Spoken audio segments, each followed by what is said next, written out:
3 days ago, the Trinidad and Tobago High Court issued a judgment containing some of the most startling revelations about the underhanded way that this government operates and how ministers use state resources to victimize, exploit, and discriminate against citizens, and in this specific instance, against small and medium-sized businesses in this country. On July 27, 2023, the Honorable Madam Justice Carol Gobin ruled against a petition by the Education Facilities Company Ltd, EFCL, to have the company wound up or declared legally closed and its assets disposed of. For the record, EFCL is 100% owned by Corporation Sole, who is the Minister of Finance according to Section 3 of the Minister of Finance Act 1973. So once more, the state lost. But when you read the findings of the learned judge, when you read her explanation for rejecting the EFCL's petition to wind up the company, you see a deliberate attempt by the state-owned company to pick the pockets of hundreds of micro, small, and medium-sized businesses of their rightfully earned incomes, totaling, ladies and gentlemen, totaling $890 million. When you look at Madam Justice's finding, a report, a judgment, you see the sabotage of the company EFCL by this government. Not just that,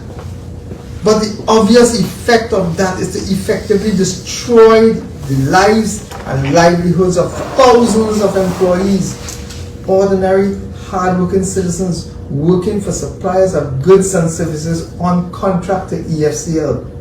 These are mainly very small enterprises, ladies and gentlemen. Yesterday, I was told of one of these small business owners whose wife was diagnosed with cancer over this period that they have been waiting for payment, and who has been unable to take her abroad for treatment that she so desperately needs because he is in debt thanks to this government's refusal to meet its obligations. I am also aware of other individuals who have had their vehicles and other property seized and sold by the bank because they are taking loans or mortgage their assets to engage in petty and small contracts with EFCL. Already, hundreds of small businesses have been forced to close down because this wholly owned state enterprise owes them for as much as 8 years since 2015 when this government took office. Just to be clear,